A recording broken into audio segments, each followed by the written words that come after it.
জায়গা 2টা 4টা 5টা জমিতে জমা দিয়া যখন মিটিং হবে তখন আরেকটা মিটিংয়ের ডেট হবে। যেমন আজকে একটা মিটিং চলতেছে, আজকে একটা মিটিংয়ের ডেট করে আবার যখন বসবো তখন আবার আরেকটা মিটিংয়ের ডেট হবে। এইভাবে যদি আমরা করি, এটা বছরে 5টা হইতে পারে, 7টা হইতে পারে, 10টা হইতে পারে। আমার মনে হয় এটা সুন্দর হয়। এটা আমার একটা মিটিংয়ের ব্যাপার। অনেক এতিম ছাত্র আছে, কিতাব কিনা প্রকার। যেমন আমার মাদ্রাসায় 11 জন ছাত্রকে আমরা কিতাব দিচ্ছি এবং তাদের ফ্রি খাবার খাবো। অনেক মাদ্রাসায় আছে এতিম ছাত্র, কিতাব দিতে পারে না, একটা পাঞ্জাবি বানাইতে পারে না, বালিকা করে নেয়।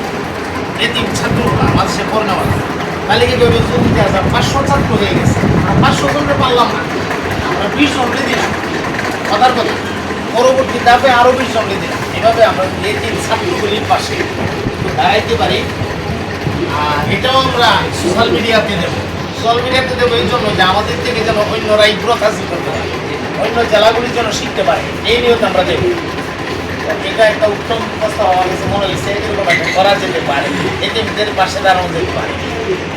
আর হাসপাতালের যে বিষয়টা, যা আমার ভাই বললো যে তারা আজকে 10,000 টাকা দিচ্ছে, আমি এটার সাথে আমরা গ্রুপ বাইন্দা সিরার পক্ষ থেকে আমরা আগে একদিন দিলাম সদর হাসপাতালে 5-7 সদস্য, আবার একটা ডেট করে উঠলাম নবীনগর হাসপাতালে, আবার একটা ডেট করে উঠলাম সরাইল হাসপাতালে। এখানে সেবা কেমন হচ্ছে এটাও আমরা একটু তথ্যতলাকে নিলাম।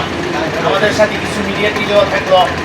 আর যারা রুগী আছে এরাও আমরা খোঁজখবর নিয়ে, যারা গরিব টরিব এদের পাশে আমরা যদি না পারি রুগীগুলো হইলে দিলাম, যতটুকু পারি আর কি।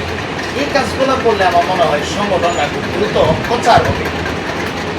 আর 3 নম্বর কথা হলো এতে হে লেকিন কুছ নেই পাতে। আমি শুধু দিলাম, ওই কিছু পাইলাম না। এইটা আমরা আলেমরা আবার মারা করছি, এটার পক্ষে আমরা তাই খালি দিব পাইতাম না। আঠারোতে যখন ওইটা জানি, কিন্তু এটা বেশি একটা ভালো লাগে নগদ কিছু পাইতাম। আমি সংগঠনের মধ্যে 2টা পাঠ করলে কেমন হয় মুরব্বীদের কাছে প্রস্তাব দিতেছি আর কি।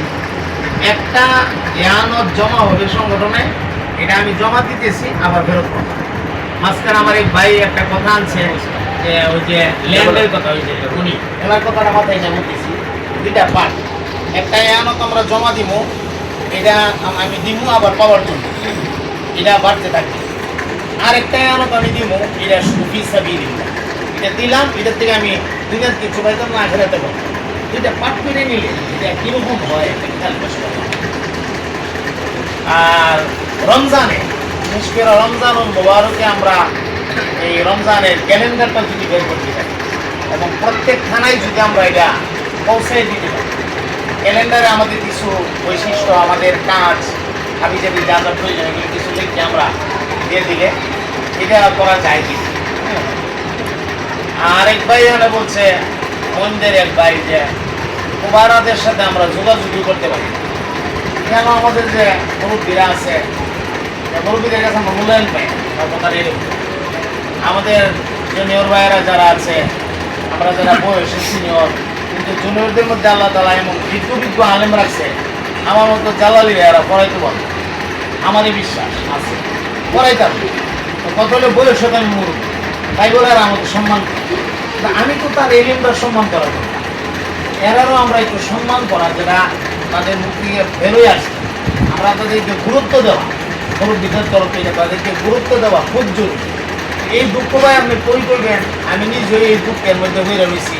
আমরা কুবারা যারা আছে বাংলাদেশে বর্তমানে, কোনো কুবারার সাথে আমরা যোগাযোগ করার কোনো ব্যবস্থা নেই। আর আসমানও তো হয় না, জমিনও তাই, আল্লাহ বলবেন জানে।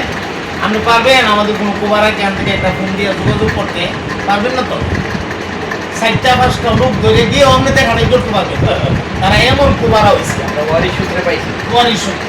ওনারা যদি আল্লাহর রহমতে রাষ্ট্রীয় ক্ষমতার জায়গা ভাই একটা মাহফিল করতে গিয়া, এই কুমারার সাথে যোগাযোগ করতে গিয়া, আমার এবার 50 সালা আমি যোগাযোগ করতে গিয়া যা হইরানি হইতেছি, আমার এই ছোটো ভাইটার কথাটা ভালো লাগছে আমার কাছে, যে হইরানি আমি হইতেছি আমি জানি আর আল্লাহ। তখন আমার একটা জুনিয়র ভাই যদি আমার সাথে যোগাযোগ করতে না পারে, একটা কথা বলতে না পারে, আমি গুরুত্ব না দিই, এটা তো হয়। আচ্ছা যাক, অন্য কুমারের নিয়ে বেলাম নাই, আমরা সিরার কুমারা না, আমরা কুমারা, আমরা কুমারাদের সাথে আমরা যেন একটা যোগাযোগ রাখতে পারি। আমাদের জুনিয়ররা ফোন দিলে আমরা যেন একটু ফোনটা উঠাই, তাদের কথাগুলো যেন আমরা শুনি। হ্যাঁ, এই একটা মূল্যায়ন যেন তারা আমাদের কাছে পা, এই অভিযোগটা যেন নেক্সট টাইম আমাদের কাছে আর না আসে। আমি এটাকে অভিযোগ মনে করে নিয়েছি। এটা আমার সম্মানিত সভাপতি সাহেবের কাছে আমি আবদার রাখবো, মহাসচিব সাহেবের কাছে আবদার রাখবো। আমাদের যারা আছে সবাই আমাদের, আর ওনাদের পরামর্শগুলো আমরা অত্যন্ত কিমতের সাথে গ্রহণ করে নিতে হবে। ওই যে তার কাছে বিভিন্ন জীবনে এমন না হয় আমরা সিদ্ধান্ত মনে হইলাম না, আমাদের যারা মশাওয়ারা দিছে তাদের সব মশাওয়ারা আমরা এনে নিয়ে আমাদের মুরব্বীরা প্রোটেক্ট করা হয়েছে কিনা এইটুকু বলছিলাম, তো করার জন্য করা হয়েছে মনে হয়। যদি একটু আমরা আপনি যেভাবে স্মরণ রাখছেন আলহামদুলিল্লাহ, আমার মনে হয় সভাপতি সাহেব ধরুন আর আবার সবার চেয়ে বুঝতে গেছে গবেষণা করে দায়িত্ব, কারণ ছোটদের কাছ থেকে অনেক কিছু শেখা যায়। এটা অনেক কিছু শেখা যায়। আল্লাহ রসুলের এক হাদিসের মধ্যে আমি পড়ছিলাম, এটা বয়ালাই বড় বড় বুজুর্গদের সামনে এটা বলা ঠিক না, হাদিসটা দিয়েছি আমি। হাদিস কম হইতো এলাকা আল্লাহ দিয়ে বেশি, আমি তো বেশি কই না আওয়াজও, কারণ কয়া লাইন করতে না করতে লেখা লেগে থাকে, এই জন্য আমি কই ওগুলা হাদিস আমি পড়ছিলাম যে একজন সাহাবী বয়স্ক উনি একটা মতামত পেশ করতে চাইলে কয়েকজনে মিল্লা বলছে যে তুমি কথা বলো কেন, তুমি কথা বলার প্রয়োজন নেই, এখানে মুরব্বীরা কথা বলতেছে। এটা আল্লাহ রসুল শুনে বলেছে। শুনে তো রসুলাম বললেন যে তোমরা তাকে বারণ করলাম, সে কথা বলার অধিকার আছে, সে বলবে। সে কথা বলার পর এমন চমৎকার কথাই বলছে যে শেষ পর্যন্ত তার কথার উপরে রাইস। আমি আমার এই ফাউন্ডেশনটা, আপনাদের ফাউন্ডেশনের কিছু কাঠামো আমাদের মহাসচিবের কাছে যদি পৌঁছান, আমরা এগুলি একটু দেখলাম। হ্যাঁ, ইনশাআল্লাহ সৈন্য অনেক খুশি। মাথার মধ্যে এসে বড় ফাউন্ডেশন বিজ্ঞান হয়েছে, ওটা মাথাটা ব্যবহার করলে আরেকটা জিনিস, আমরা যারা বড় বড় বক্তা, আমরা যখন ফোন টোন দিলে যেমন সিরিয়াল পাই, এটা কয়ে দিছি ভাই, না, আপনার পক্ষ থেকে আমি কয়ে দিচ্ছি। জি, ইনশাআল্লাহ আমার কথা শেষ।